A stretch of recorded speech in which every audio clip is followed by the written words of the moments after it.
I faked having amnesia after my wedding to avoid the marriage, but what I learned during those lost weeks destroyed everything. The plan seemed foolproof. Trip down the church steps, hit my head, and wake up with convenient memory loss. Anything to escape marrying Kieran, a man my parents chose for his family's pharmaceutical empire, not because I loved him. What I didn't anticipate was how much people reveal when they think you can't remember. She's finally manageable, Kieran whispered outside my hospital room. No more stubborn streak. The doctor says trauma can completely change personality. I kept my eyes closed, staying limp while my mind raced. Perfect timing, came my mother's voice. The inheritance clause kicks in next month. Once she's declared mentally incompetent, you'll control both her trust fund and pharmaceutical patents. Patents? What patents? I was a 22-year-old college dropout who'd never invented anything. For 3 weeks, I played confused bride while secretly investigating. During physical therapy, I snuck into offices and searched databases. What I discovered made me sick. My late grandfather hadn't just left money, he'd left ownership of 17 pharmaceutical patents worth over $40 million.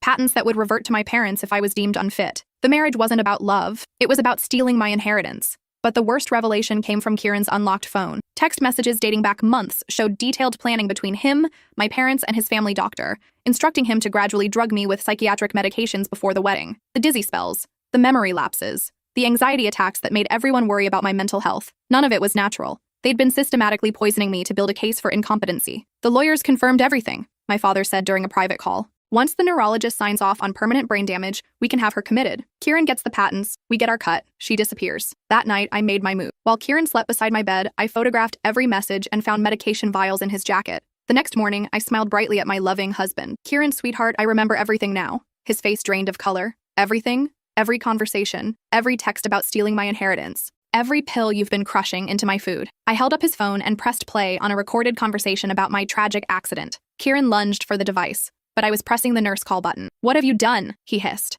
What you should have expected from someone who owns 17 pharmaceutical patents. I called the FBI yesterday. As security restrained my panicking husband, he screamed, "You can't prove the medications came from me." I pulled out the vials. Your fingerprints are all over these. Plus, the hospital tested my blood. But as agents led him away, Kieran turned back with a chilling smile. You think you've won? Check your grandfather's real will, the one your parents have been hiding. My heart stopped. What are you talking about? There's a reason they were desperate to marry you before your 23rd birthday next month. The patents aren't the real treasure. I stared at the empty doorway long after they'd dragged him away. The nurse was asking if I needed anything, but I couldn't hear her over the sound of blood rushing in my ears. What did he mean, the real treasure? What could possibly be worth more than $40 million in pharmaceutical patents? My parents arrived an hour later, faces masks of concern and confusion. Sweetheart, what's this about Kieran being arrested? Mom asked, settling into the bedside chair she'd occupied for weeks. The police called us, but it makes no sense. I studied their faces, the same faces that had whispered about having me committed just days ago. I remembered, I said simply, everything. Dad's briefcase hit the floor with a thud. Mom's hand flew to her throat. The drugs, the planning, the inheritance theft, all of it. Honey, you're still confused, Mom said, but her voice was shaking. The accident, there was no accident. I cut her off. I faked the amnesia to get out of the marriage. But you know what? I'm glad I did, because it helped me discover what kind of people raised me. The color drained from Dad's face. You can't prove anything. Actually, I can. The FBI has Kieran's phone with all your text messages. They have the medication vials with his fingerprints. They have blood tests showing I was being systematically drugged. My parents exchanged a look that confirmed everything. But before they take you away, I continued, I want to know about grandfather's real will. Mom flinched like I'd slapped her. Kieran mentioned it right before they arrested him. He said the patents aren't the real treasure, that there's a reason you were desperate to marry me off before my 23rd birthday. I don't know what you're talking about, Dad said, but sweat was beading on his forehead. Try again. They sat in silence for a full minute. Finally, Mom broke. Your grandfather was eccentric, she whispered. The will, there were conditions we thought were too ridiculous to honor. What conditions? Dad loosened his tie. He left instructions that on your 23rd birthday, you were to receive the location of his private collection. Private collection of what? Another pause. Then Mom spoke, her voice barely audible. Art, worth over $200 million. The room spun. What? Your grandfather spent 60 years secretly acquiring masterpieces, Dad said. Paintings, sculptures, artifacts. He had them appraised shortly before he died. The collection is worth more than our entire pharmaceutical business. And you were going to steal that too? We were protecting you, Mom insisted. You were 22. Irresponsible. What would you do with that kind of wealth? Your grandfather's stipulations were impossible. What stipulations? Dad pulled out his phone, scrolled through files, and showed me a document. You had to be unmarried on your 23rd birthday. You had to demonstrate financial independence for at least 1 year. And you had to pass a psychological evaluation proving you were of sound mind. I stared at the screen, pieces clicking into place. So you arranged a marriage to make me ineligible. You drugged me to make me seem mentally unstable. And you controlled my money to prevent financial independence. They said nothing. Where is this collection? We don't know, Mom said. The location is sealed in a vault at Grandpa's law firm. It can only be accessed by you on your birthday after meeting all conditions. Which law firm? Sterling, Whitmore and Associates, downtown. I'd never heard of them, but that didn't matter now. Get out, I said. Honey, Mom reached for my hand. Get out. They scrambled for their belongings and rushed toward the door. Just before leaving, Dad turned back. The FBI will want to interview you about Kieran, he said. But remember, we're still your parents. We still love you. No, I replied. Parents don't drug their children. Parents don't steal their inheritance. Parents don't try to have them committed to steal their money. After they left, I called the one person I could trust. My best friend Zara, who'd tried to talk me out of the marriage from the beginning. Oh my God, she breathed after I explained everything. Are you okay? Do you need me to come get you? Actually, yes. Can you help me with something that might be illegal? Always. 2 hours later, Zara arrived with a wheelchair, civilian clothes, and a fake discharge paper she'd somehow produced. My cousin works in medical records, she explained, wheeling me toward the elevator. She owed me a favor. We made it to the parking garage without incident. As we drove toward downtown, I filled her in on the grandfather's collection. 200 million? Zara whistled. Your family's insane for trying to steal that. The question is, what happens now? I need to stay unmarried, financially independent, and mentally stable for another 3 weeks. Well, the unmarried part is easy since your husband's in jail. Financial independence might be harder. Do you have access to your own money? I checked my phone. My bank accounts had been frozen, probably by my parents. Nope, but I have an idea. We drove to Kieran's apartment, a sleek penthouse his pharmaceutical money had bought. Using the spare key he'd given me during our engagement, we let ourselves in. This feels wrong, Zara whispered as we searched through his belongings. He tried to steal my inheritance and have me committed. I think taking back some wedding gifts is fair. In his bedroom closet, I found a jewelry box containing the diamond necklace he'd given me for our engagement. The appraisal certificate showed it was worth $35,000. This should cover expenses for 3 weeks, I said, pocketing it. But as we prepared to leave, I noticed something odd. Kieran's desk drawer was slightly open, and inside I could see the edge of a document. Wait, I told Zara, pulling out the paper. It was a medical report from Dr. Harrison Vance, the family doctor who'd been helping drug me. But this wasn't about me. It was about my grandfather. According to the report, my grandfather had suffered from early-stage dementia in his final years. The document suggested his mental state was questionable when he'd written his will. They were planning to contest the will, I said, showing Zara the report. They were going to claim grandfather wasn't mentally competent when he made it. Can they do that? If they have medical evidence, maybe. But look at the date. Zara squinted at the paper. This report was written 3 months after your grandfather died. Exactly, it's fraudulent. I photographed the document and sent it to my phone. This was evidence of an even deeper conspiracy. We left Kieran's apartment and drove to a jewelry store in the Arts District. The owner, an elderly woman named Delphine, examined my engagement necklace with a loupe. $35,000 is accurate, she said, but I can only offer you $25,000 for immediate cash. Done. With money in hand, Zara and I found a small hotel where I registered under a false name. For the first time in weeks, I felt truly alone with my thoughts. My phone buzzed with a text from an unknown number. FBI wants to meet tomorrow at 2 p.m. Federal Building downtown. Agent Rodriguez. I showed Zara the message. They probably want your testimony against Kieran and your parents, she said. This could be good. If they're building a case, you'll have legal protection. But I was worried about something else. What if my parents try to have me declared mentally incompetent before my birthday? They could petition a court, claim the amnesia damaged my judgment. With what evidence? You just exposed their entire conspiracy. They're desperate, and desperate people do stupid things. I was right to be worried. The next morning, Zara woke me with urgent news. Your parents just filed a petition for emergency guardianship, she said, shoving her phone at me. It's all over the local news. I read the headline, Pharmaceutical Heiress's Parents Seek Guardianship After Wedding Day Brain Injury. The article painted me as a tragic figure whose head injury had caused paranoid delusions about being drugged. It quoted family sources, saying I'd made false accusations against my devoted husband and was clearly unfit to manage my inheritance. They're trying to control the narrative, I said. Make me look crazy before I can prove they're the criminals. The hearing is scheduled for next week. Can you be ready? I was already getting dressed. I need to see that FBI agent first, and then I need to visit Sterling, Whitmore and Associates. Why the law firm? You can't claim the inheritance for another 3 weeks. No, but I can find out more about my grandfather's collection. Maybe there's something that will help me fight this guardianship petition. The FBI meeting was surreal. Agent Rodriguez was a no-nonsense woman in her 40s who laid out the case against Kieran and my parents like she was reading a grocery list. Conspiracy to commit fraud, elder abuse, well, in this case, adult child abuse, financial exploitation, possibly attempted murder, depending on what those drugs could have done to you long-term. What do you need from me? Your testimony, medical records, any additional evidence you might have. I showed her the fraudulent medical report about my grandfather. Agent Rodriguez studied it carefully. This could be crucial. It shows premeditation to contest the will on false grounds. Where did you find this? Kieran's apartment. You broke into his apartment? I used a key he gave me. We were married. She smiled grimly. Technically legal. This document will help our case significantly. What about the guardianship petition? That's a civil matter, not criminal. But our investigation should support your competency. The fact that you uncovered this conspiracy shows clear mental acuity. After the FBI meeting, Zara and I drove to the law offices of Sterling, Whitmore and Associates. The building was old but elegant, filled with dark wood and leather-bound books. The receptionist, a woman in her 60s, looked up when I introduced myself. Ms. Whitmore will want to see you immediately, she said, her eyes wide. She's been waiting for this call for months. Helena Whitmore was a sharp-eyed woman in her 70s, who moved with the energy of someone half her age. She led us into a conference room lined with oil paintings. "I was your grandfather's lawyer for 30 years, she began, "and I've been watching your family's attempts to circumvent his will with great interest. You know about the pharmaceutical patents?" "Oh, my dear girl, the patents were just the appetizer. Your grandfather knew your parents would try to steal them, so he made them easy to trace. He wanted you to discover their greed before you inherited the real treasure. The art collection,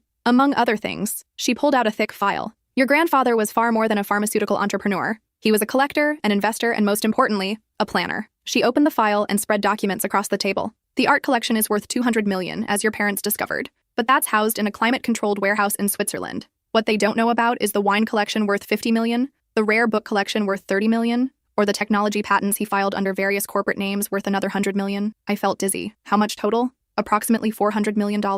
Zara grabbed my arm to steady me. "But here's the truly brilliant part," Ms. Whitmore continued. "Your grandfather suspected your parents might try to have you declared incompetent, so he built in protections." She pulled out another document. "If anyone attempts to contest your inheritance or have you declared unfit, the entire estate transfers immediately to charity. Your parents get nothing. They don't know this. They know about the original will, which mentions only the patents and art. They never saw the codicils your grandfather added in his final years. What about the guardianship petition they filed?" Ms. Whitmore's smile was sharp. "They just triggered the charity clause. The moment they filed that petition, they forfeited any claim to your grandfather's estate. So I get everything? If you meet the original conditions, yes. Unmarried on your 23rd birthday, financially independent for 1 year, and mentally competent." "I've only been financially independent for 2 days. "Actually, you've been financially independent since you turned 18. She showed me bank statements I'd never seen before. "Your grandfather set up a trust that paid you a monthly stipend. Your parents intercepted the payments and deposited them into an account they controlled. But legally, you were financially independent. They were just stealing from you. For 4 years? 4 years of $2,000 monthly, plus interest. They owe you about $100,000. Can I access those funds now?" "Already taken care of." She handed me a debit card. "The account has been unfrozen and is in your name only." I stared at the card, overwhelmed by everything I was learning. "There's one more thing," Ms. Whitmore said gently. "Your grandfather left you a letter. He asked me to give it to you when you turned 23, but given recent circumstances..." She handed me a sealed envelope with my name written in my grandfather's familiar handwriting. I opened it with shaking fingers. "My dearest granddaughter," it began. "If you're reading this, it means you've discovered your parents' true nature. I'm sorry you had to learn this painful truth, but I hoped preparing you for it would make you stronger." I wiped away tears and continued reading. "I knew they would try to steal from you. I knew they would try to control you. That's why I built so many protections into your inheritance. But money isn't the real gift I'm leaving you. The real gift is freedom. Freedom from people who would use you. Freedom from a family that sees you as a commodity. Freedom to build the life you choose, not the life they choose for you. You are braver and stronger than you know. Trust yourself. And remember, you owe them nothing." It was signed, "With all my love, Grandpa Theodore." I sat in silence for several minutes, processing everything. "What happens now?" I finally asked Ms. Whitmore. "Now? You prepare for your 23rd birthday. The guardianship hearing will likely be dismissed once the judge learns about the criminal charges against your parents. And in 3 weeks, you'll officially become one of the wealthiest young women in the country. What about Kieran? Will he face serious charges? Given the evidence, I'd expect him to serve at least 10 years. Conspiracy, fraud, drugging someone without consent, these are serious federal crimes." As Zara and I left the law office, my phone rang. It was my mother. "Sweetheart, we need to talk," she said, her voice strained. "Can you meet us for dinner?" "Why would I do that?" "Because we're your family, and despite everything, we love you. You filed a guardianship petition this morning. You're trying to have me declared mentally incompetent." A pause. "That was a mistake. We can withdraw it." "Too late. I already know about the charity clause in grandfather's will." The line went silent. "You triggered it when you filed the petition," I continued. "You just forfeited any claim to grandfather's estate. That's not... You don't understand the full situation." "I understand perfectly. You spent 4 years stealing my monthly stipend. You arranged a marriage to steal my inheritance. You drugged me to make me seem mentally unfit. And when that failed, you tried to have me legally declared incompetent. We were protecting you. From what?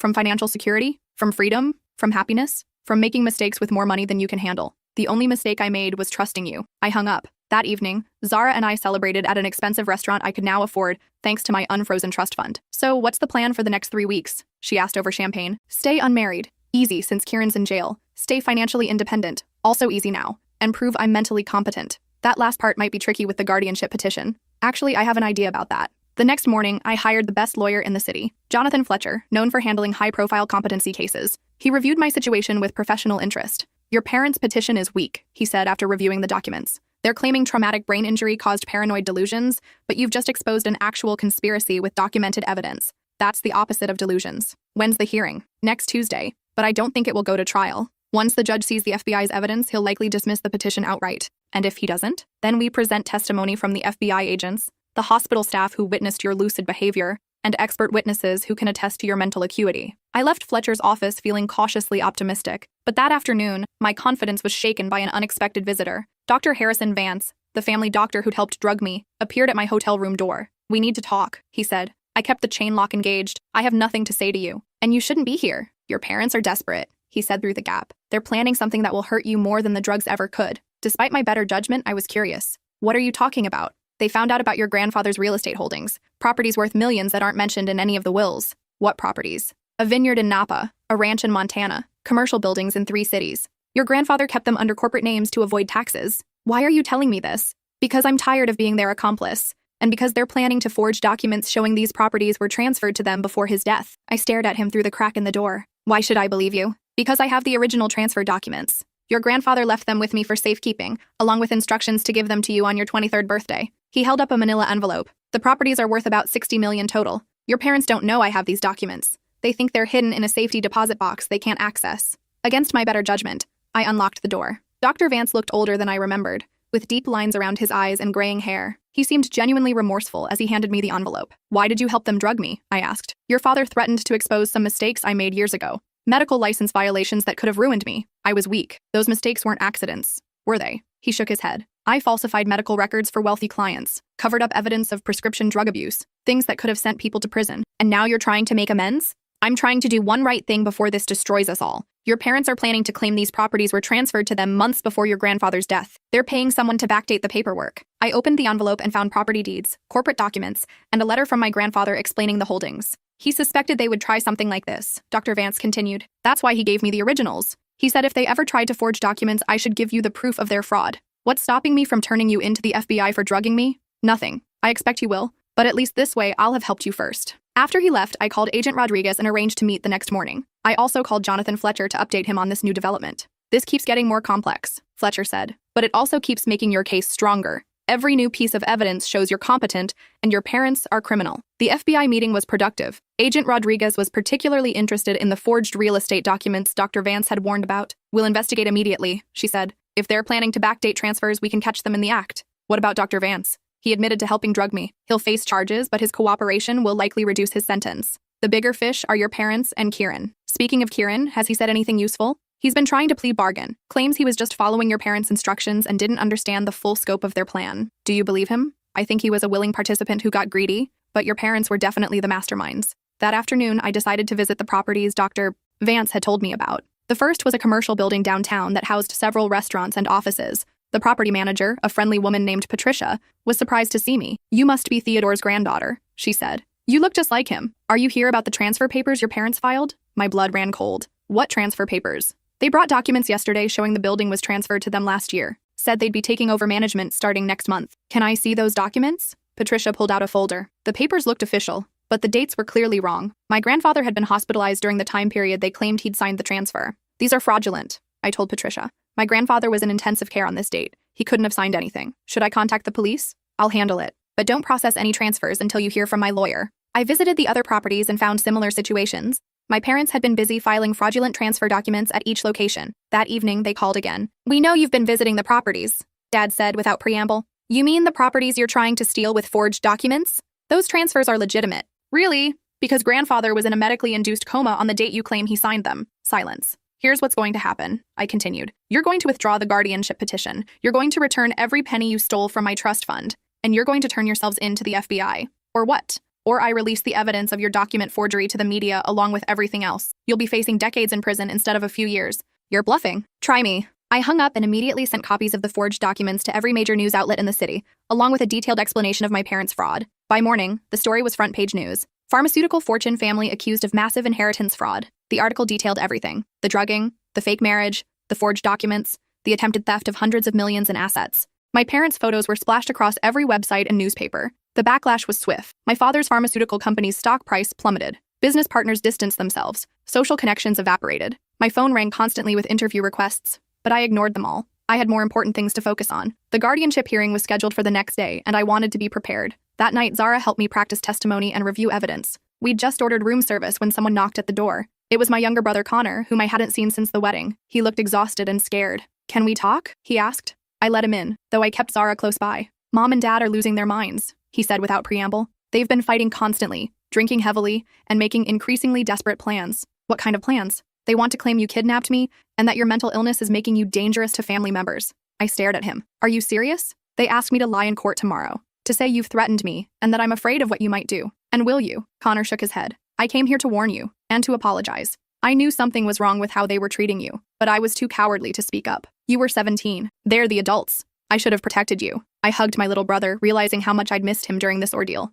There's something else, Connor said. I recorded their conversation about the kidnapping lie. I thought you might need it. He played an audio file on his phone. My parents' voices were clear as they coached him on what false testimony to give. This is evidence of witness tampering, I said. The FBI needs to hear this. I know. That's why I brought it to you instead of them. The guardianship hearing the next morning was anticlimactic. Judge Morrison reviewed the evidence for less than 20 minutes before addressing my parents' lawyer. Counselor, your clients are currently under federal investigation for fraud, conspiracy, and drug-related charges. The petitioner's alleged mental incompetence appears to be the result of systematic drugging by the very people seeking guardianship. This petition is not only meritless, it's offensive to this court. He turned to me. Ms. Ashworth, you've demonstrated remarkable mental acuity in uncovering and documenting a complex criminal conspiracy. I find no evidence whatsoever of mental incompetence. Petition dismissed. My parents' lawyer looked like he wanted to disappear into the floor. My parents themselves hadn't even shown up. They were too busy dealing with the media circus surrounding the fraud allegations. As I left the courthouse, reporters swarmed around me with cameras and microphones. Ms. Ashworth, how does it feel to expose your own parents? What will you do with your inheritance? Do you plan to press charges against your husband? I ignored them all and climbed into Zara's car. 1 more week, I said as we drove away. 1 more week until I'm 23 and this is all over. But I was wrong. It wasn't over yet. That afternoon, Agent Rodriguez called with disturbing news. Your parents have disappeared, she said. They didn't show up for their scheduled FBI interview this morning. Their lawyer says he can't reach them. What do you mean, disappeared? They withdrew a large sum of cash from their accounts yesterday and haven't been seen since. We have warrants out for their arrest. Are they considered dangerous? Given their increasingly desperate behavior, yes. You should consider protective measures until we locate them. I hired a private security firm and moved to a more secure hotel. But despite the precautions, I couldn't shake the feeling that something bad was coming. 2 days later, my instincts proved correct. I was having breakfast in my hotel room when the phone rang. The voice on the other end was my father's, but he sounded different, wild, unstable. You've destroyed everything, he said without preamble. Our business, our reputation, our family, everything. You destroyed it yourselves when you decided to steal from me. We gave you life. We raised you. We deserve something for that. You deserve prison time for drugging your own daughter. This isn't over. You think you're so smart, but you have no idea what we're capable of. Is that a threat? It's a promise. Enjoy your inheritance while you can. The line went dead. I immediately called Agent Rodriguez, who took the threat seriously. We're increasing security around you, she said, and we're tracking their phone. The call came from somewhere in the mountains outside the city. What could they be planning? Given their mental state and desperation, anything, but we'll find them. The next few days passed in a blur of heightened security and constant vigilance. I barely left my hotel room except for essential meetings with lawyers and investigators. 3 days before my 23rd birthday, Helena Whitmore called with an urgent request. I need you to come to the office immediately, she said. There's been a development with your grandfather's estate. I arrived with my bodyguard to find Ms. Whitmore looking troubled. I received a call this morning from someone claiming to represent your parents, she said. They're demanding I turn over all estate documents and claiming they have legal standing as Theodore's children, but they forfeited their rights when they filed the guardianship petition. Exactly. But they're threatening to contest that provision in court. They claim the charity clause is invalid because Theodore wasn't mentally competent when he added it. They already tried that with the fraudulent medical report.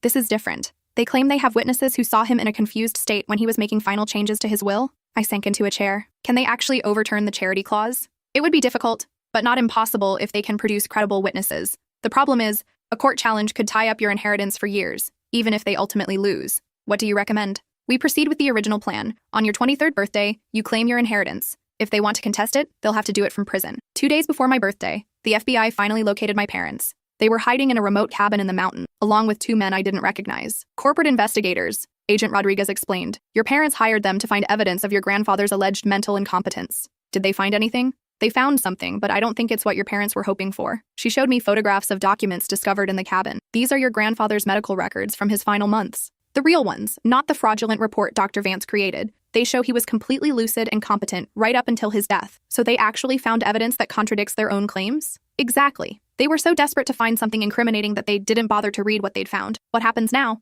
We arrest them tomorrow. The charges are extensive: fraud, conspiracy, witness tampering, forgery, drug-related crimes, and now kidnapping your brother. Kidnapping Connor? They took him with them to the cabin against his will. He managed to call us from there yesterday. I felt a surge of protective anger toward my little brother. Is he okay? Physically, yes. Emotionally shaken, but he'll recover. He's been very helpful in our investigation. The day before my 23rd birthday, I watched on the news as my parents were arrested at their mountain hideout. They looked haggard and defeated as they were led away in handcuffs. The reporters described it as the culmination of one of the most shocking inheritance fraud cases in state history. That evening, Connor called me from child services. "I'm sorry," was the first thing he said. "I'm sorry I didn't stop them sooner." "You're 17, I replied. "None of this was your responsibility. What happens to me now?" "You're coming to live with me. I've already started the custody paperwork." "Really? Really? We're family. Actual family, not the toxic mess Mom and Dad created." "What about college?" "You'll go to whatever college you want. Money isn't an issue anymore." On the morning of my 23rd birthday, I woke up feeling strange. After months of fighting for my inheritance,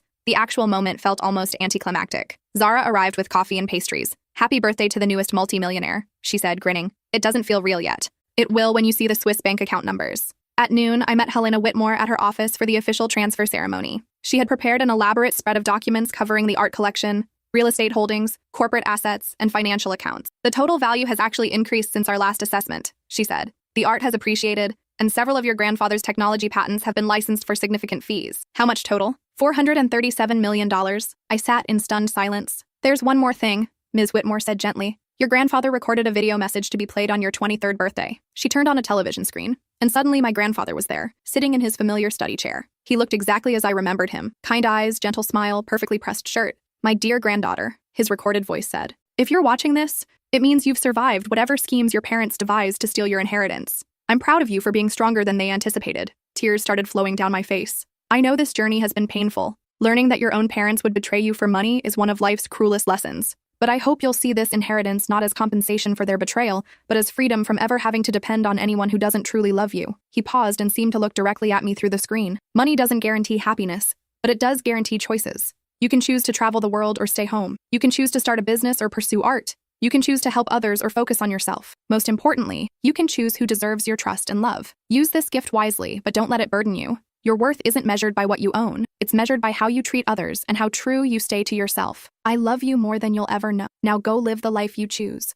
not the life others choose for you." The video ended with him smiling and raising a glass of wine in a toast. I sat sobbing for several minutes while Ms. Whitmore and Zara waited patiently. "Are you okay?" Zara finally asked. "I think so. It's just overwhelming." "What's the first thing you want to do with the money?" I thought for a moment. "Take care of Connor. Make sure he has everything he needs for college and beyond." "And after that?" I smiled through my tears. "I have no idea. But for the first time in my life, that feels like a good thing." 3 months later, I was settling into my new life. I'd bought a beautiful house in the hills outside the city. Nothing too ostentatious, but comfortable and secure. Connor had moved in and was thriving at his new private school. Kieran had been sentenced to 12 years in federal prison. My parents received 8 years each. Dr. Vance got 3 years and lost his medical license permanently. The media attention had mostly died down, though I still occasionally received interview requests. I turned them all down. Some stories didn't need to be told repeatedly. One afternoon, while reviewing investment portfolios with my new financial advisor, I received an unexpected visitor. It was Emma, Kieran's sister, whom I barely knew. She looked nervous and uncomfortable as she sat in my living room. "I wanted to apologize," she said without preamble. "I knew something was wrong with how Kieran was treating you, but I didn't say anything. You weren't responsible for his choices." "No, but I could have warned you. He'd done similar things before. Targeted wealthy women, manipulated them. I should have spoken up." "Why didn't you?" "Because he's my brother, and I was hoping he'd changed. That maybe he really loved you." "Did he ever?" Emma shook her head sadly. "I don't think Kieran is capable of loving anyone more than he loves money." She stood to leave, then turned back. "For what it's worth, I'm glad you exposed him. Maybe prison will give him time to figure out what kind of person he wants to be." After she left, I reflected on forgiveness. I'd forgiven Connor quickly because he was young and genuinely remorseful. I'd even forgiven Dr. Vance to some extent because his cooperation had helped solve the case. But I couldn't forgive my parents or Kieran. Some betrayals were too deep, too calculated. They'd seen me not as a daughter or wife, but as a resource to be exploited. That evening, Connor and I were making dinner together when he asked a question that had been on his mind. "Do you ever miss them? Mom and Dad?" I considered the question carefully. "I miss the people I thought they were, but I don't miss the people they actually were." "Do you think they'll try to contact us when they get out of prison?" "Maybe. But by then we'll have built our own lives. We won't need their approval or their love." "What if I want to see them?" "Then that'll be your choice to make. But you'll never have to depend on them again." 6 months after my 23rd birthday, I made my first major philanthropic decision. I established a foundation focused on helping young adults escape family financial abuse. The idea came from reading letters I received from people who'd heard my story. Dozens of young people wrote about being controlled through money, having their inheritance stolen, or being trapped in unwanted marriages for financial reasons. I hired a team of social workers, lawyers, and counselors to help people in similar situations. We provided legal assistance, financial support, and safe housing for those who needed to escape toxic family situations. The foundation's first major success was helping a 19-year-old woman named Maya escape an arranged marriage her parents had planned to secure a business partnership. We provided her with legal representation, a scholarship to college, and a safe place to live while she built her independence. Her gratitude letter reminded me why I'd started the foundation. You gave me the chance to choose my own life instead of living the one chosen for me. A year after claiming my inheritance, I was asked to speak at a conference about family financial abuse. I'd avoided public speaking about my experience, but this felt important. Standing at the podium, looking out at an audience of social workers, lawyers, and survivors, I shared my story publicly for the first time. Family financial abuse is invisible to most people, I began. We assume parents want the best for their children, that spouses love each other, that families protect their own. But for some of us, family members are the predators we need protection from. I talked about the warning signs: parents who control adult children's finances, family members who push inappropriate marriages, relatives who isolate someone from outside support systems. The hardest part isn't escaping, I continued. It's accepting that people who claim to love you are actually exploiting you. It's grieving the family you thought you had while building the life you deserve. After my speech, a young man approached me with tears in his eyes. My grandmother is trying to force me to marry her friend's daughter so she can combine business interests, he said. I thought I was trapped, but your story gives me hope. We connected him with the foundation's resources that same day. 2 years after my 23rd birthday, I received a letter that changed my perspective on everything. It was from my mother, written from prison. My dear daughter, it began. I know you have no reason to believe anything I write, but I need you to know that I'm sorry. She explained that prison had given her time to understand what she'd done. She'd been in therapy, working through her own childhood trauma, and her unhealthy relationship with money. I won't make excuses for our behavior, she wrote, but I want you to understand that my parents controlled me through money the same way I tried to control you. I thought I was protecting you from making financial mistakes, but I was really just continuing a cycle of abuse. She described her own experiences of being married off young to secure her family's business interests, of having her inheritance stolen by relatives, of never learning to value herself as more than a financial asset. I became so focused on securing your financial future that I forgot about your emotional well-being. I thought if you had money, you'd be safe. I didn't realize that taking away your choices was the opposite of safety. The letter ended with a request. I'm not asking for forgiveness. I know I don't deserve it. But if you're ever willing to listen, I'd like to tell you about your great-grandmother, who started this cycle of financial abuse in our family. Maybe understanding the history will help you heal from it. I set the letter aside and didn't respond for weeks. But eventually, curiosity won out. I arranged a supervised visit at the prison. My mother looked older, grayer, and somehow smaller than I remembered. She seemed genuinely shocked that I'd come. I wasn't sure you'd want to see me, she said. I'm not sure either, but I want to understand. She told me about my great-grandmother, a woman who'd survived the Great Depression by manipulating her children's marriages and inheritances. How that trauma had shaped my grandmother, who'd controlled my mother the same way my mother had tried to control me. It was always about survival, she explained. In my family, love was measured by financial security. If you weren't ensuring someone's financial future,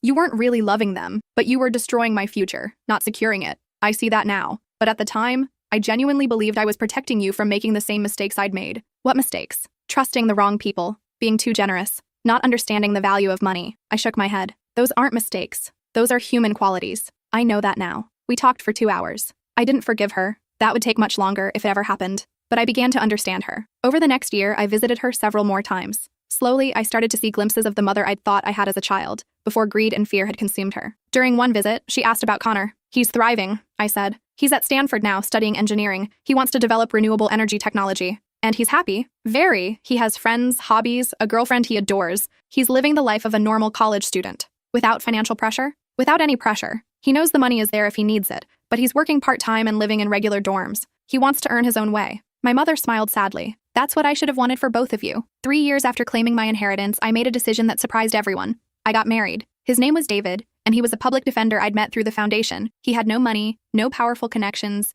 and no interest in my wealth beyond ensuring it was used for good causes. Aren't you worried about prenups and gold diggers? Zara asked when I told her about the engagement. David didn't even know about my inheritance until our 5th date, I replied. And when I told him, his first reaction was to ask how much of it I was giving away. That's how you know he's a keeper. The wedding was small and private. Just Connor, Zara, a few close friends, and David's family. No media, no elaborate dress, no pharmaceutical executives looking for business opportunities. As we exchanged vows in my backyard garden, I reflected on how different this marriage was from the one I'd escaped. This one was my choice. David was my choice. The life we'd build together would be our choice. During the reception, Connor gave a speech that brought everyone to tears.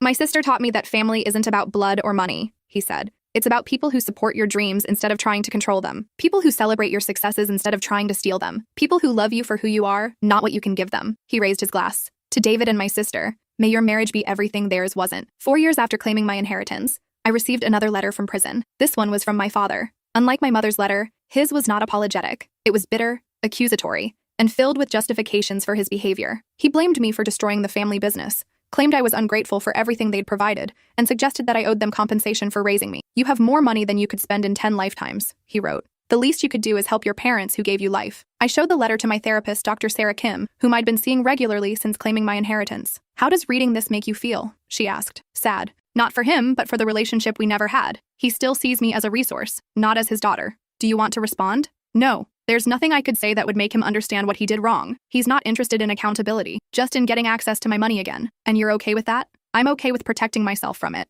5 years after my 23rd birthday, the foundation had helped over 300 people escape family financial abuse. We'd expanded to include educational programs, legal clinics, and emergency housing assistance. Maya, the young woman we'd helped escape an arranged marriage, was now working as a counselor for the foundation while finishing her social work degree. "You changed my life," she told me during our annual staff meeting. "You changed your own life," I replied. "I just gave you some tools." "No, you gave me something more important than tools. You gave me permission to value my own happiness over other people's expectations." That phrase stayed with me, permission to value my own happiness. It was something I'd never had growing up, something I'd had to learn to give myself. 6 years later, David and I welcomed our first child, a daughter we named Hope. As I held her in the hospital, I made a promise that she would never be treated as a commodity or a business investment. "She'll make her own choices," I whispered to David. "About her career, her relationships, her life. We'll support whatever makes her happy, even if she wants to give away all her inheritance to save the whales," David asked with a smile. Especially then, Connor, now a successful engineer working on solar panel technology, came to visit his new niece.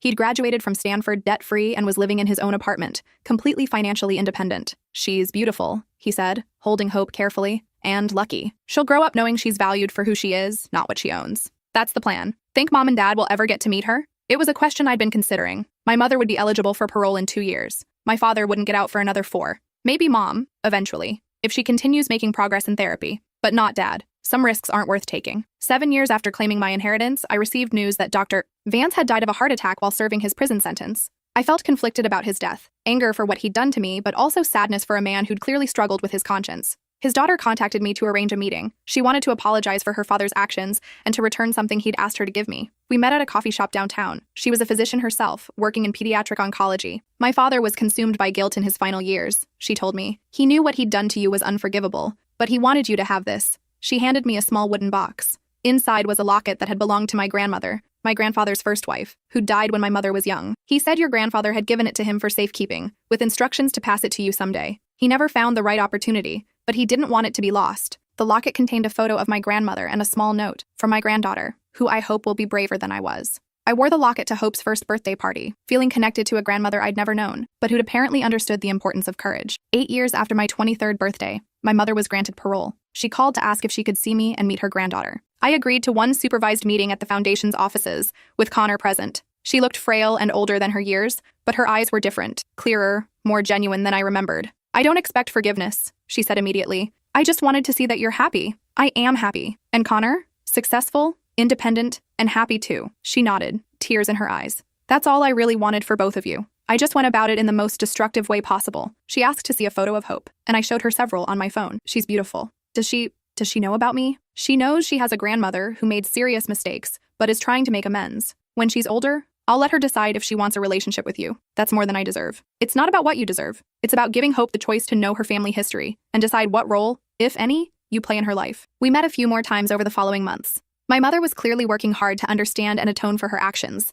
She'd completed multiple therapy programs in prison and was working at a nonprofit that helped women transition back into society after incarceration. But trust was something that would take years to rebuild, if it ever could be. 9 years after claiming my inheritance, I published a book about my experiences. Choosing Freedom, Breaking Cycles of Family Financial Abuse became a bestseller and brought national attention to an often ignored form of domestic abuse. I donated all proceeds to the foundation and used the book tour as an opportunity to speak about family financial control and manipulation. During a television interview, the host asked if I'd ever regretted exposing my parents. "I regret that it was necessary," I replied. "I regret that they made choices that forced me to choose between my safety and my family, but I don't regret protecting myself." What would you say to someone currently in a similar situation? That your life belongs to you, your choices belong to you, your happiness belongs to you. Anyone who tries to control those things through money or manipulation doesn't love you. They're using you. And if they claim they're doing it out of love, love doesn't require you to sacrifice your autonomy. Love doesn't demand you accept abuse. Love supports your choices, even when they're different from what others would choose. 10 years after my 23rd birthday, I stood in the same church where I'd faked my amnesia, but this time, I was there for Connor's wedding to his college girlfriend, Aria. As I watched them exchange vows they'd written themselves, I marveled at how different his experience was from mine. No arranged marriage, no family pressure, no hidden agenda, just two people who'd chosen each other freely. During his speech at the reception, Connor thanked me for showing him what healthy family relationships looked like. My sister taught me that family members should want you to be happy, not obedient, he said. That they should celebrate your successes, not try to steal them. That they should support your dreams, not try to control them. He looked at me with tears in his eyes. She broke a cycle of abuse that had lasted for generations in our family. Because of her courage, my children will grow up knowing they're valued for who they are, not what they can provide to others. As I watched Hope, now 3 years old, dancing with her new Aunt Aria, I felt a deep sense of satisfaction. The cycle was truly broken. Hope would grow up in a family that prioritized her well-being over financial gain, her happiness over others' expectations, her autonomy over their control. That night, David and I put Hope to bed and sat on our porch, looking out over the garden we'd built together. "Any regrets?" he asked, a question he'd posed on previous anniversaries of my inheritance claim. "None," I replied, and for the first time, I meant it completely. I'd lost the family I thought I had, but I'd gained something more valuable. The family I'd chosen, the life I'd built, and the knowledge that I was strong enough to protect both. My grandfather had been right in his final video message. The inheritance wasn't about the money. It was about freedom. The freedom to choose who deserved my love, who earned my trust, and how I wanted to live my life. As I sat there with my husband and daughter safe inside our home, I realized that the most important thing I'd inherited wasn't money or property or art. It was the understanding that I deserved to be loved for who I was, not what I could provide to others. And that knowledge, more than any amount of money, had set me truly free. My grandfather left me his entire estate, and I watched all my toxic family members suddenly remember my number. For 15 years, I'd been the invisible grandchild, the one who didn't go to the right college, didn't marry into the right family, didn't have the right career. I worked as a kindergarten teacher while my cousins became lawyers and investment bankers. At family gatherings, they'd look right through me while discussing their portfolios and vacation homes. Grandpa was different. He'd call every Sunday to ask about my students, my little apartment, my garden. He never cared that I drove a 2007 Honda or that I bought my clothes at thrift stores. When everyone else scattered after Grandma died, I was the one who visited him twice a week, bringing him homemade soup and sitting through his old war stories. My mom stopped inviting me to holidays after I refused to ask Grandpa for money to bail out my brother's failing restaurant. "You're selfish," she'd said. "Family helps family." Funny how that only applied when they needed something. When Grandpa died last month, I expected nothing. Maybe his watch or his collection of old vinyl records. Instead, the lawyer called me into his office alone. Grandpa had rewritten his will 6 months before he passed. The estate was worth $4.2 million.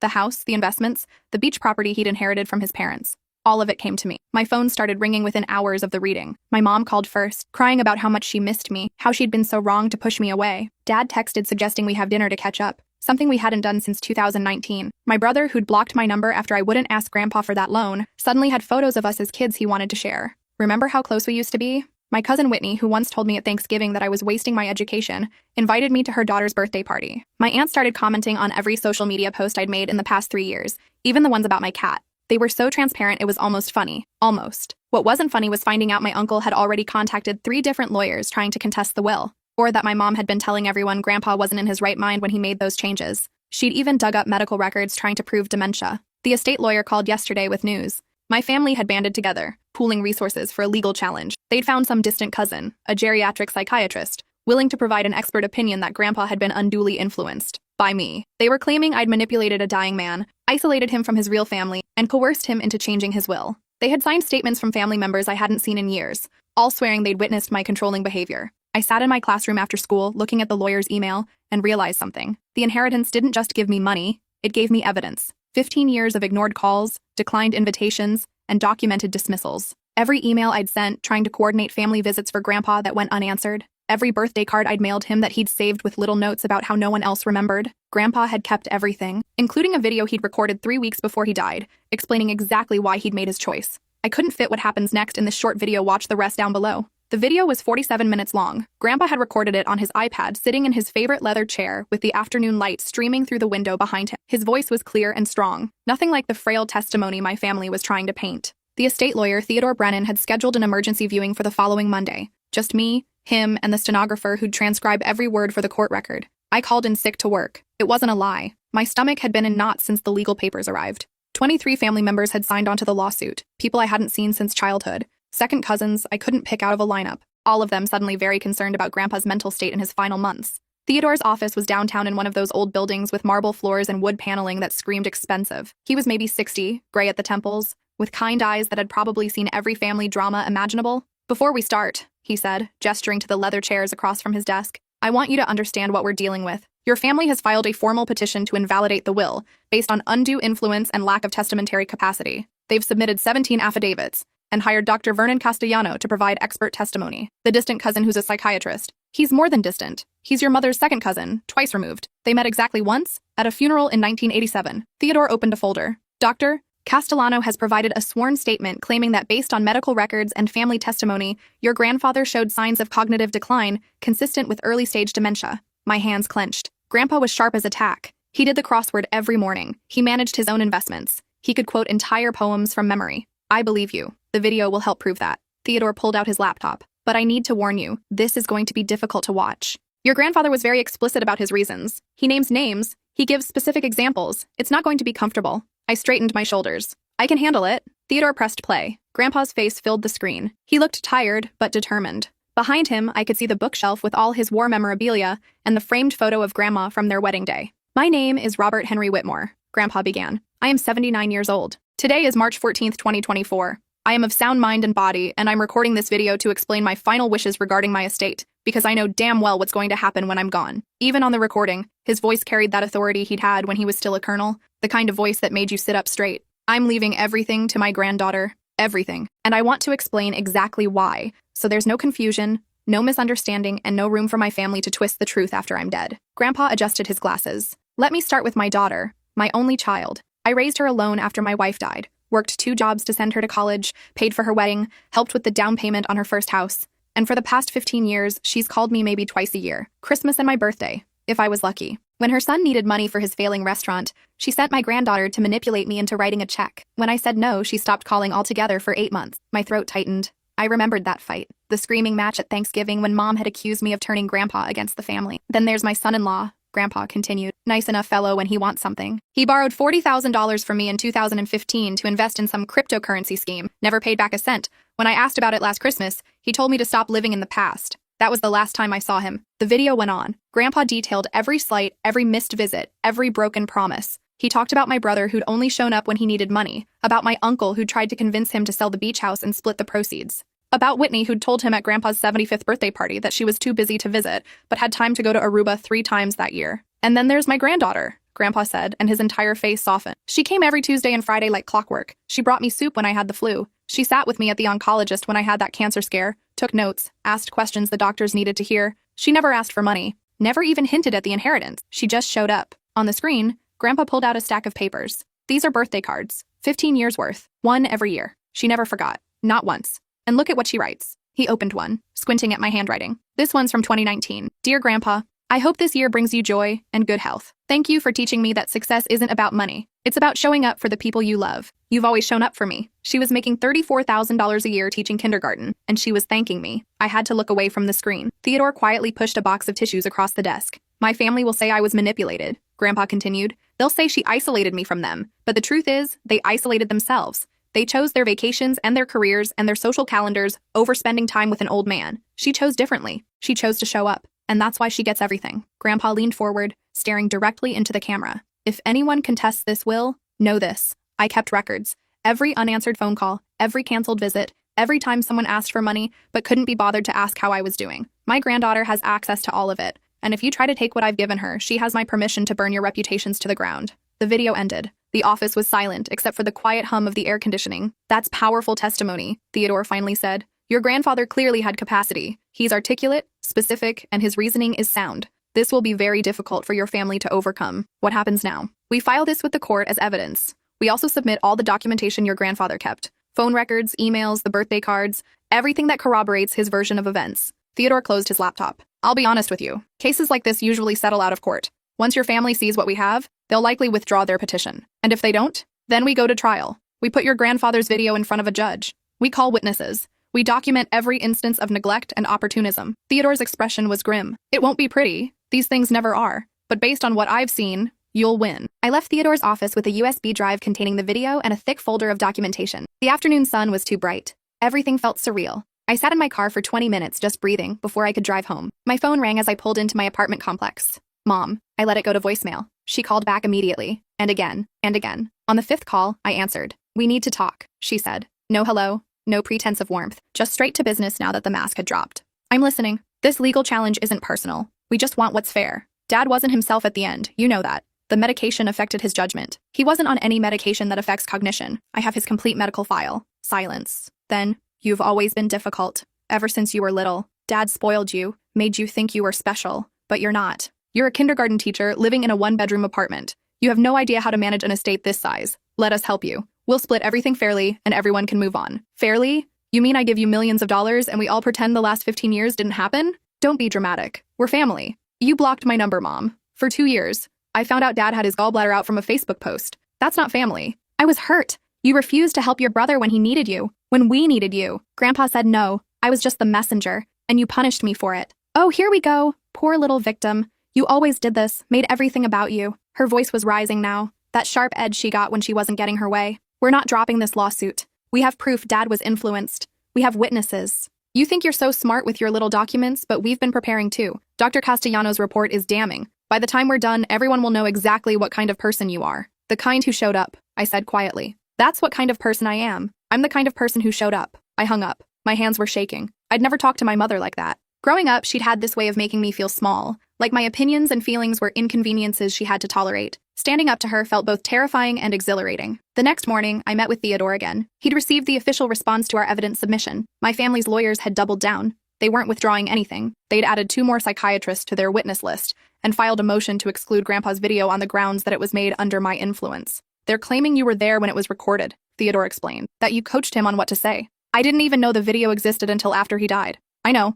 But they're arguing that your presence in his life during that period constitutes undue influence regardless of whether you were physically there during the recording. Theodore spread several documents across his desk. They've also subpoenaed your phone records, your bank statements, and your employment history. They're looking for any evidence that you were financially motivated. I never took a cent from him. I know. But they're going to try to prove otherwise. They'll look for any deposits that don't match your salary, any unexplained purchases. They'll paint you as a grifter who spent years grooming an elderly man. I felt sick. How do we fight this? We build your case. We show the court who you really are. Theodore handed me a legal pad and pen. I need you to make a list. Every visit with your grandfather, every phone call, every email. If you remember the date, great. If not, approximate. We're going to document everything. I spent the next 3 days writing. I filled 6 legal pads with memories. The time I drove through a snowstorm to bring Grandpa dinner because his power had gone out. The afternoon we spent organizing Grandma's photos into albums. The Sunday mornings I'd call him before church to see if he needed anything from the store. Every soup delivery. Every doctor's appointment. Every time I'd sat with him watching old war movies he'd seen 100 times.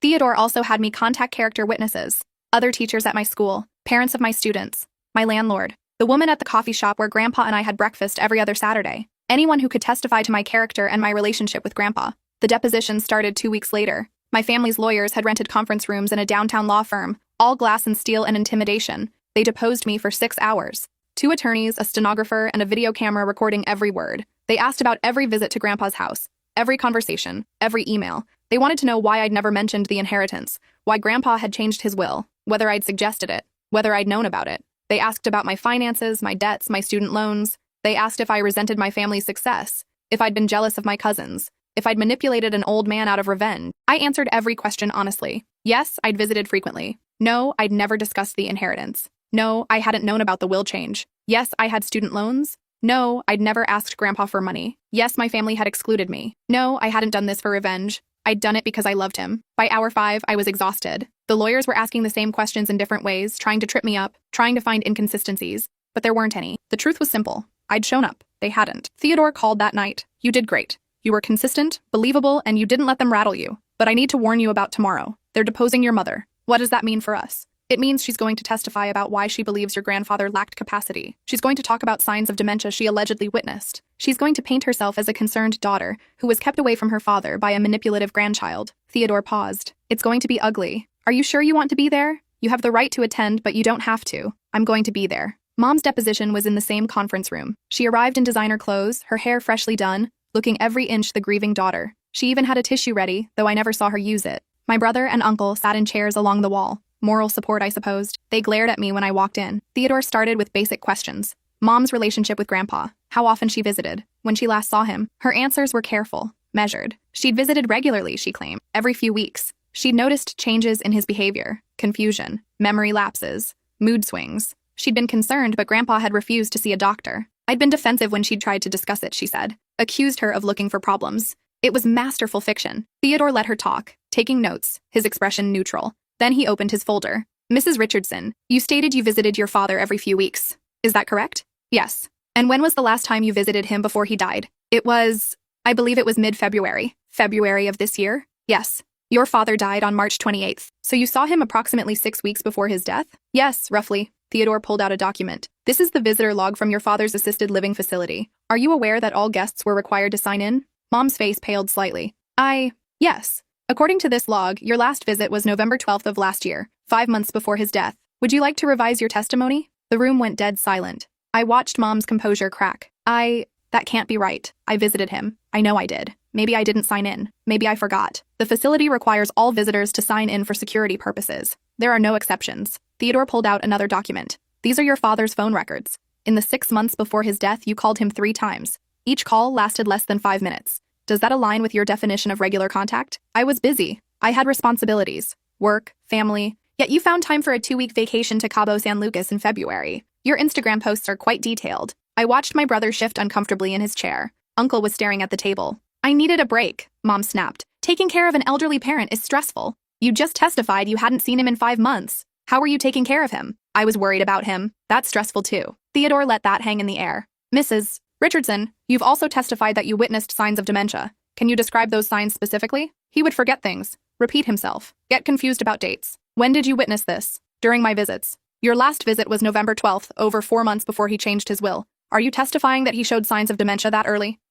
Yes. It was progressing. Then why didn't you report this to his doctors? Why didn't you seek a medical evaluation? Theodore pulled out more documents. I recognized them as Grandpa's medical records. According to his healthcare providers, he had a cognitive assessment 3 weeks before he changed his will. He scored perfectly. No signs of impairment. If you were so concerned about his mental state, why didn't you pursue medical intervention? Mom's jaw clenched. You're twisting my words. I'm simply asking for clarity. You claim he was impaired, yet you never sought medical help. You claim you visited regularly, yet the records show you didn't. You claim you were a devoted daughter, yet your own father's will suggests otherwise. Theodore leaned forward. Mrs. Richardson, isn't it true that you only became concerned about your father's mental state after you learned you'd been excluded from his will? Isn't it true that you hadn't seen your father in 5 months when he died? That you missed his birthday, skipped Christmas, and didn't even call him on Father's Day? I loved my father. Then why didn't you show up? The question echoed in the silent room. Mom opened her mouth, closed it, then opened it again. This is harassment. I don't have to sit here and be attacked. You filed a lawsuit claiming your father lacked capacity to make decisions about his own estate. These questions are relevant. Theodore's voice was calm, almost gentle. Let me ask you something else. When did you learn your father had changed his will? The day of the reading. And how soon after that did you contact an attorney? A few days. Theodore slid another document across the table. This is a retainer agreement with Blackstone and Associates dated the same day as the will reading. You signed it 6 hours after leaving the lawyer's office. You also texted your brother that same afternoon. Would you like me to read the text? Mom's eyes flashed with anger, but she said nothing. Theodore read from his phone. Quote, that little bitch got everything. We need to fight this. Get everyone on board. I have a lawyer. Does that sound like a grieving daughter concerned about her father's mental state? Or does it sound like someone angry about money? You have no right. These texts were submitted as part of discovery. You provided them. And this text was sent before you'd seen any medical records, before you'd consulted with experts, before you had any basis for claiming impairment. You decided to contest the will based purely on the fact that you didn't get what you wanted. Theodore closed his folder. I think we're done here. Mom stood up so fast her chair scraped against the floor. This isn't over. We have proof. Real doctors, real testimony. You think you're so clever, but everyone will see through her act. Everyone will know what she is. She stormed out. My brother and uncle followed without looking at me. Theodore waited until the door closed. That went better than expected. Better? She looked ready to murder someone. Exactly. She lost control. She showed her true motivation. The transcript of this deposition will be very helpful in court. Theodore gathered his documents. Your family's case is falling apart. Their timeline doesn't match the records. Their witnesses aren't credible. And your mother just admitted she hired a lawyer before she had any medical evidence. So what happens now? Now we depose your brother, your uncle, and your cousins. We document every inconsistency, and we wait for them to realize they can't win. The next 3 weeks were brutal. I went back to work, trying to maintain some normalcy, but everything felt off. Parents of my students would ask how I was doing with that sympathetic head tilt people use when they know something's wrong but don't want to pry. I'd smile and say I was fine. In reality, I wasn't sleeping. I'd wake up at 3 a.m. with my mind racing through worst-case scenarios. What if the judge didn't believe me? What if Mom's psychiatrist was convincing? What if they proved I'd somehow influenced Grandpa without even knowing it? Theodore kept me updated after each deposition. My brother admitted he'd only visited Grandpa twice in the last year. Whitney acknowledged she'd invited Grandpa to her daughter's birthday party, but had been relieved when he couldn't come. My uncle confessed he'd suggested selling the beach house multiple times, always with the angle that the money could be better invested. None of them could provide specific examples of Grandpa's supposed cognitive decline. Their testimony was vague, based on feeling rather than fact. He seemed confused. He wasn't himself. Something was off. Nothing concrete. Nothing medical. Nothing that could stand up against the actual evidence. Then came the expert witnesses. Dr. Castellano went first. He'd reviewed Grandpa's medical records and conducted interviews with family members. Based on this secondhand information, he'd concluded that Grandpa showed signs of mild cognitive impairment consistent with early-stage dementia. Theodore's cross-examination was surgical. Dr. Castellano, did you ever personally examine Robert Whitmore? No, but did you ever speak with him? No, I'm basing my opinion on medical records and family interviews. How many family members did you interview? 7. And how many of those family members are plaintiffs in this lawsuit? All of them. So your expert opinion is based entirely on information provided by people who have a financial interest in proving your conclusion. Is that correct? Castellano shifted in his seat. I'm a professional. I don't let bias influence my medical opinions. But you've never examined the patient. You've never observed his behavior firsthand. You're making a diagnosis of dementia based solely on testimony from people who admitted during their own depositions that they rarely saw him. Theodore pulled out documents. Mr. Whitmore's actual treating physicians diagnosed no cognitive impairment. He passed a cognitive assessment 3 weeks before changing his will. How do you explain that? Those tests aren't always conclusive. Early-stage dementia can be inconsistent. Conveniently inconsistent enough that it only appeared when he decided to exclude certain family members from his will? The deposition went downhill from there. By the end, Castellano's testimony was so riddled with qualifiers and admissions of uncertainty that it was basically useless. Theodore told me later that expert witnesses lose credibility fast when they can't cite first-hand observations. Our expert was Dr. Patricia Montoya, a geriatric psychiatrist with 30 years of experience. She'd reviewed all of Grandpa's medical records, his cognitive assessments, and the video testimony. Her conclusion was unequivocal. Robert Whitmore had possessed full testamentary capacity when he'd changed his will. He'd understood the nature of his assets, the natural objects of his bounty, legal speak for family members, and the disposition he was making. He'd articulated clear, rational reasons for his choices. There was no evidence of delusion, impairment, or undue influence. 3 months after the lawsuit began, Theodore called with news. They're willing to settle. My heart jumped. What does that mean? It means they know they're going to lose. They're offering to drop the lawsuit in exchange for you paying their legal fees. How much? $200,000. I sat down hard on my couch. $200,000. They dragged me through hell for 3 months, lie under oath, try to destroy my reputation, and now they want me to pay them? It's a common tactic. They spent money on lawyers and they want to recoup some of it. They're framing it as a compromise. You keep the estate, they get their legal fees covered. What if I say no? Then we go to trial. Based on everything we have, I'm confident we'll win. But trials are unpredictable and expensive. Even if we win, you'll spend at least another $100,000 on legal fees. Maybe more. So either way, I'm out $200,000. More or less. I know it's not fair, but that's the reality of litigation. Theodore paused. However, there is another option. We can counteroffer.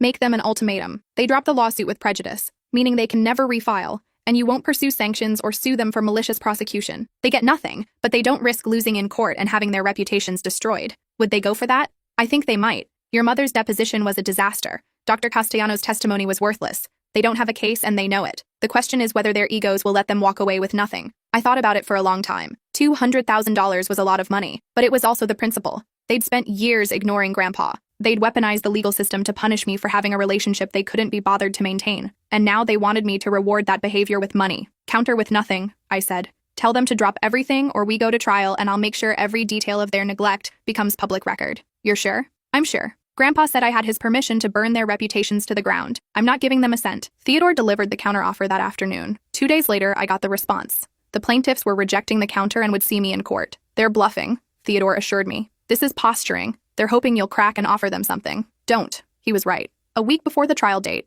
I received a frantic call from Whitney, not through lawyers, just her personal cell phone at 11 p.m. on a Thursday. We need to talk, she said without preamble. I don't think that's appropriate. All communication should go through Theodore. Please, just hear me out. Your mom is losing it. She's convinced she can win, but the rest of us aren't so sure. We just want this to be over. Then drop the lawsuit. We can't. Not without getting something. We've spent too much money. If we walk away with nothing, we look like idiots. You are idiots. You're suing me because Grandpa loved me more than he loved you, because I showed up and you didn't. You want me to pay you for that? It's not about that. It's about fairness. $4 million is too much for one person. Dad would have wanted his estate divided. Grandpa wanted exactly what he said in his will. He made a video explaining his choices. He kept records of every time you ignored him. You don't have a leg to stand on. I took a breath. Here's what's going to happen. You're going to drop the lawsuit. You're going to do it publicly, with a statement acknowledging that Grandpa had capacity and made his choice freely, and then you're never going to contact me again. That's insane. Your mom will never agree to that. Then we'll see her in court. I'll put Grandpa's video in front of a judge. I'll show everyone the visitor logs, the phone records, the birthday cards. Everyone will know exactly who you all are. Is that what you want? Whitney was silent for a long moment. You've changed. You used to be so nice, so accommodating. I grew a spine. Turns out years of being invisible will do that. She hung up without another word. The trial was scheduled for a Monday in late September. Theodore had prepared me thoroughly. We had our evidence organized, our witnesses ready, our arguments rehearsed. The night before, I couldn't sleep. I kept thinking about Grandpa, about how he'd kept every birthday card, about how he'd recorded that video knowing exactly what would happen after he died. He'd given me more than money. He'd given me proof that I wasn't crazy, that the years of being dismissed and ignored had been real, that my family's sudden affection was as hollow as I'd suspected. Monday morning arrived cold and gray. I wore the only suit I owned, a navy blue outfit I'd bought for interviews 5 years ago. Theodore met me on the courthouse steps, briefcase in hand, looking confident and calm. They still haven't withdrawn, he said. We're really doing this. Inside, the courtroom was smaller than I expected. Wood paneling, fluorescent lights, and the faint smell of old paper. My family was already there, clustered on one side like a funeral receiving line. Mom, Dad, my brother, Whitney, my uncle, my aunt, and several cousins I barely recognized, all of them in expensive suits, all of them refusing to look at me. Judge Barbara Hendricks entered promptly at 9. She was maybe 50, with silver hair and sharp eyes that missed nothing. I've reviewed the briefs and the evidence submitted by both sides, she began without preamble. This appears to be a family dispute over an estate. The plaintiffs claim the decedent lacked capacity and was unduly influenced. The defendant claims the decedent's wishes were clear and well documented. Is that accurate? Both legal teams confirmed. Before we proceed with testimony, I want to make something clear. I've seen the video recorded by Mr. Whitmore. I've read his medical records. I've reviewed the depositions. Unless the plaintiffs can provide compelling evidence that contradicts these documents, I'm inclined to uphold the will as written. However, I'll hear your case. Plaintiff's counsel, you may proceed. The next 6 hours were exhausting. My family's lawyers called witnesses who testified about Grandpa's supposed decline. They brought in Dr. Castellano, who repeated his diagnosis. They submitted the affidavits claiming I'd isolated Grandpa from his family. They painted a picture of a lonely old man, vulnerable and confused, manipulated by a calculating grandchild who saw dollar signs. Theodore's cross-examinations were brutal. He destroyed every timeline, exposed every inconsistency, and forced witness after witness to admit they had no first-hand knowledge of Grandpa's mental state during the relevant period. When Dr. Castellano tried to maintain his diagnosis, Theodore made him watch the entire 47-minute video right there in court, made him point to specific moments where Grandpa showed signs of impairment. Castellano couldn't do it. Then it was our turn. Theodore started with the visitor logs, the phone records, the birthday cards. He established a clear pattern of neglect. Then he called character witnesses. My principal testified about my dedication to my students. My landlord talked about seeing me load groceries into my car every Friday night, the same groceries I'd bring to Grandpa the next morning. The woman from the coffee shop described our Saturday morning routine, how Grandpa's face would light up when I walked in. Finally, Theodore played the video. The whole courtroom watched as Grandpa explained his choices, named names, gave specific examples, showed absolute clarity of mind and purpose. By the time it ended, several people in the gallery were crying. Mom's face was stone. The judge was taking notes. The court will adjourn for the day, Judge Hendricks announced. I'll review all testimony and issue a ruling tomorrow at 2 p.m. That night was worse than the night before the trial.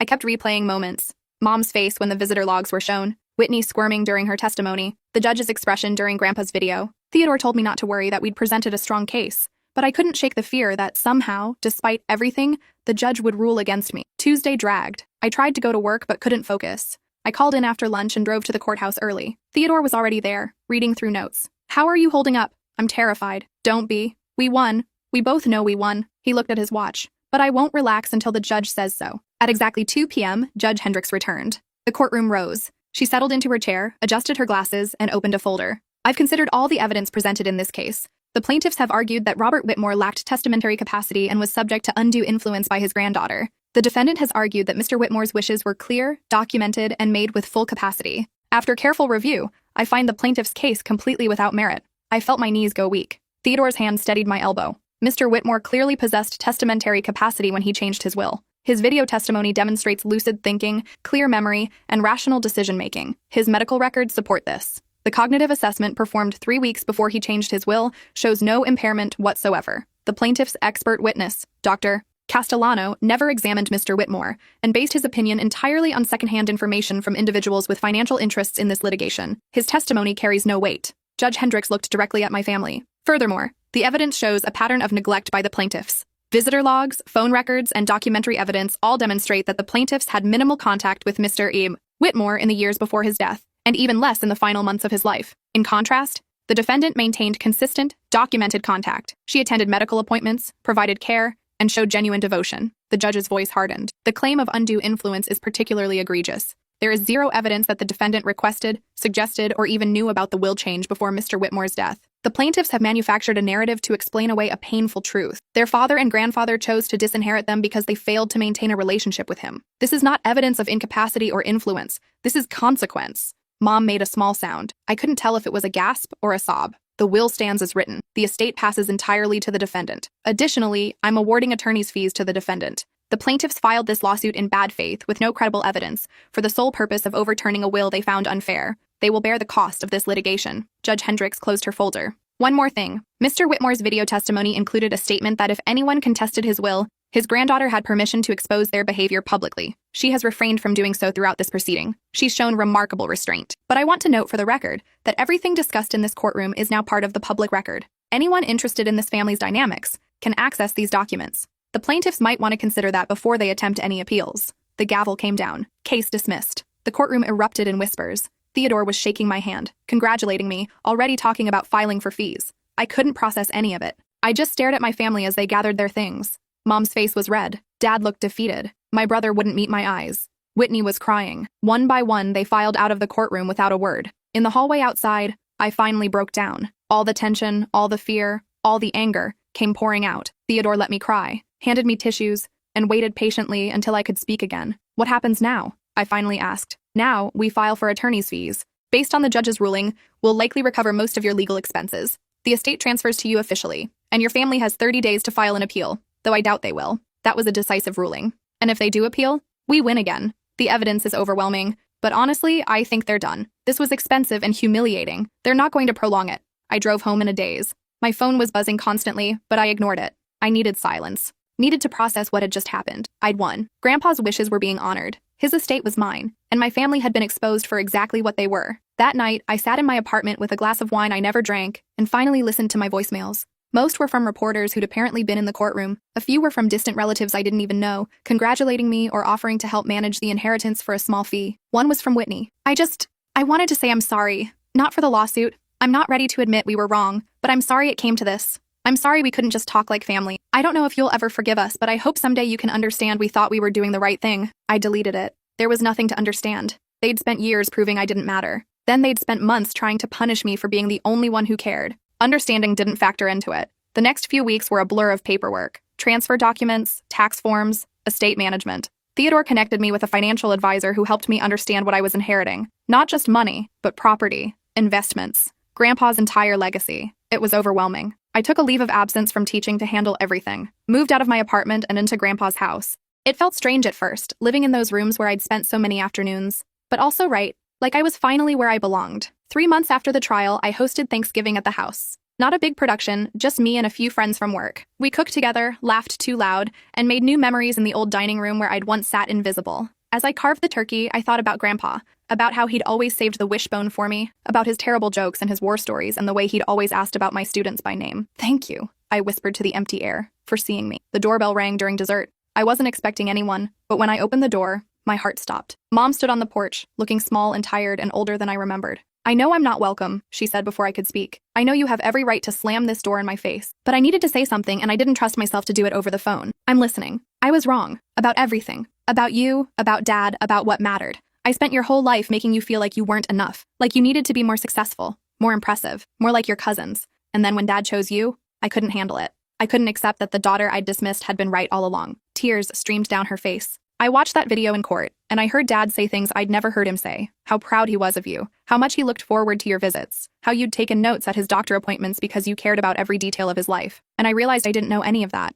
I didn't know him, not really, not the way you did. "You could have," I said quietly. "He would have welcomed you. Right up until the end, he would have welcomed you. I know that now, and I have to live with that. But what I can't live with is you thinking I never loved you. I did. I do. I was just too stupid and stubborn to show it the right way. I measured your worth by all the wrong standards, and I'm so sorry." She reached into her purse and pulled out an envelope. "This isn't me asking for money, or forgiveness, or anything else. This is me giving you something Dad gave me a long time ago. I'd forgotten I had it until I was going through old boxes last week." I took the envelope. Inside was a letter, dated 15 years ago in Grandpa's handwriting. "Dear Diana," it began. "You've been riding your daughter hard lately about her choices. her career, her boyfriend, her life. I want you to stop and think about what really matters. She's kind, she's dedicated, she shows up for people. Those are the qualities that define a person, not their salary or their address. One day you're going to realize you pushed away someone rare and beautiful. I hope when that day comes it won't be too late. I looked up at Mom. He gave you this? After that Thanksgiving when I uninvited you, he was furious with me. I told him he didn't understand, that I was just trying to motivate you. He told me I was breaking your heart. I didn't believe him. I thought he was being overdramatic. She wiped her eyes. He was right. About everything. And now I've lost both of you. You haven't lost me. Yes, I have. I see the way you look at me. Or don't look at me. I'm not your mother anymore. I'm just the woman who gave birth to you. I thought about that for a long moment. Thought about the years of feeling inadequate. The holidays I'd spent alone. The phone calls that went unreturned. The lawsuit and the depositions and the public humiliation. All of it was true. All of it hurt. But I also thought about Grandpa's letter. About him believing in me even when my own mother didn't. About how he'd fought to make sure I was taken care of even after he was gone. And I realized something. Grandpa had taught me more than just the value of showing up. He'd taught me that holding on to anger would poison the life I was trying to build. You're not invited to Thanksgiving, I said. Not this year. Maybe not next year. But eventually, if you prove you mean what you're saying, there might be a place for you here. Not as the mother who gets everything she wants, because that's how it's always been, but as someone earning her way back into my life. One visit, one phone call, one genuine moment at a time. Mom nodded, crying harder now. I'll take it. Whatever you're willing to give, I'll take it. Then start by leaving now. I have friends inside and this is their day, not yours. She turned to go, then stopped. Your father wants to reach out too, and your brother. They're ashamed of what we did, but they don't know how to fix it. Tell them the same thing I'm telling you. Prove it. Show up. Not with money or grand gestures. Just show up and be present and actually care about my life. That's all Grandpa ever wanted. That's all I want now. Mom nodded and walked back to her car. I watched her drive away, then closed the door and returned to my friends. They asked if everything was okay. I smiled and said it would be. That night, after everyone left, I sat in Grandpa's leather chair with his letter in my lap. I could almost feel him there. Could almost hear his voice saying, "You did good, kiddo. You stood up for yourself, but you also left the door open. That takes real strength." I raised my wine glass to the empty room, to second chances, and first priorities. 6 months later, I quit teaching. Not because I didn't love it, but because I realized I could do more. I used part of the inheritance to start a foundation, Grandpa's Legacy Fund, dedicated to helping families dealing with elderly care. We provide resources for family counseling, respite care for caregivers, and educational programs about maintaining relationships across generations. We also fund scholarships for students pursuing careers in geriatric care. The irony wasn't lost on me. My family had fought to take away resources that could have brought us together, and I was using those same resources to help other families avoid our mistakes. Mom has visited twice since Thanksgiving. Both times, she called first, asked if it was convenient, and stayed less than an hour. She asks about the foundation, about my life, about things that matter to me. She doesn't talk about the lawsuit or the inheritance or her own problems. She's learning, slowly. Whether it'll be enough, I don't know yet. Dad sent a letter apologizing for his silence over the years. My brother called on my birthday for the first time in 5 years. Whitney sends occasional texts, usually just checking in, never asking for anything. They're all trying in their own ways. Some days I want to forgive them. Some days I remember the visitor logs and the phone records, and the fact that they only cared when money was involved. Grandpa's beach house became my favorite place. I spend weekends there, walking the same shores he walked, watching sunsets from the same porch. I've invited a few colleagues from the foundation, some of my old students' families, people who showed up when it mattered. I'm building a new family out of the ashes of the old one, a family based on presence, not blood. Last week, I found a box in Grandpa's attic. More letters, more photos, more evidence of his quiet life. But one thing stood out. A journal entry from 3 years ago. Diana called today asking for money for her son's restaurant. I said no. She hung up angry. I'm sad but not surprised. My granddaughter called right after, just to see how I was feeling. She does that every Tuesday. Doesn't want anything, just wants to talk. That's the difference. That's everything. I sat on the dusty attic floor and cried. For Grandpa. For the relationship Mom could have had with him. For all the years my family wasted chasing money while missing the person right in front of them. The estate has grown. The investments Grandpa made continue to pay off. I'll never have to worry about money again. But that was never what this was about. It was about validation. About proof that showing up matters. That kindness and consistency and genuine love aren't weaknesses or wastes of time. They're everything. Now when my kindergartners ask what I do, I tell them I run a foundation that helps families. When they ask how I got the money to start it, I tell them my grandpa left it to me. When they ask why, I tell them the truth. Because I visited him every week. Because I called him every Tuesday. Because when everyone else forgot, I remembered. And that mattered more than anything else. Some nights, I still dream about the courtroom, about the judge's words. This is not evidence of incapacity or influence. This is consequence. I wake up feeling vindicated and sad in equal measure. Vindicated because I was right. Sad because it shouldn't have come to this. My family shouldn't have needed a lawsuit to realize what they'd lost. But that's on them, not me. I'm building something new now. Something that honors Grandpa's memory without being defined by his absence. The foundation helps hundreds of families every year, We've expanded to 3 states. We're making a difference. And every Sunday morning, I still make soup. Different recipes, different ingredients, but the same ritual. I freeze portions and donate them to elderly care facilities. It's my way of carrying on what Grandpa and I started. He showed up for me. I showed up for him. Now I'm showing up for people who need someone to remember they matter. Last week, a woman called the foundation crying. Her father had dementia, and her siblings wanted to put him in the cheapest facility they could find. She was fighting them alone, trying to maintain his quality of life while everyone else just wanted convenience. I met with her personally, shared my story, connected her with resources, helped her understand she wasn't crazy for caring. "Thank you," she said at the end. I thought I was being overdramatic. My family keeps saying I'm too emotional, too involved. "You're not," I told her. "You're showing up. Don't let anyone make you feel wrong for that." She left with tears in her eyes but a straighter spine. I understood that feeling. The moment you realize you're not alone, that someone else sees your value even when your own family is blind to it. That's what Grandpa gave me. Not just money, but proof that I was seen, that my presence mattered, that showing up was enough. And now I'm passing that gift forward, one family at a time, making sure no one else has to fight alone to prove that love and consistency should be rewarded, instead of punished. The inheritance changed my life, but not in the way my family thought it would. It didn't make me rich, though I am. It didn't make me powerful, though I have influence now. It made me certain that I'd made the right choices all along, certain that the years of feeling invisible had been real, not imagined, certain that when given the choice between money and showing up, Grandpa had valued the showing up, and that was the only inheritance that really mattered. Sometimes I drive past Mom's house. I don't stop, just slow down enough to see the lights on inside. I wonder if she thinks about me, if she regrets the lost years, if she's truly changed or just playing a long game. Time will tell. I'm not in a hurry. I've spent enough years waiting for my family to notice me. Now they can spend some time proving they're worth letting in. In Grandpa's study, I've kept everything exactly as he left it. His desk, his books, his photos, the leather chair where he recorded that video. Sometimes I sit there and imagine what he'd say about how things turned out. I think he'd be proud. Not because I won the lawsuit or kept the money, but because I stood up for myself. Because I built something meaningful. Because I didn't let my family's rejection define me. The last entry in his journal was dated 2 days before he died. Made my final visit to the lawyer today. Changed the will one last time. Made sure everything was clear. Diana won't understand. She'll be angry. But my granddaughter will understand. She's always understood. She's the only one who saw me as a person instead of a bank account. That's worth more than they'll ever know. I traced the words with my finger, feeling the indent of his pen on the paper. He'd known exactly what would happen. He'd prepared for it, protected me from it, given me every tool I'd need to survive it. Not just money, but documentation, video testimony, a clear paper trail. He'd fought for me even after he was gone. That's what love looks like. Not grand gestures or hollow promises, but consistent, documented, undeniable presence. Showing up even when it's inconvenient. Remembering even when it's easier to forget. Caring even when there's nothing to gain. Grandpa taught me that. And now, through the foundation, through the choices I make every day, I'm teaching it to others. My family wanted the inheritance. They got a lesson instead. A very expensive, very public lesson in consequences. I hope they learned it. I hope they're better people now. But either way, I'm done waiting for them to catch up. I'm moving forward, building a life that honors the man who saw my worth when no one else did. And every Sunday, I still make soup.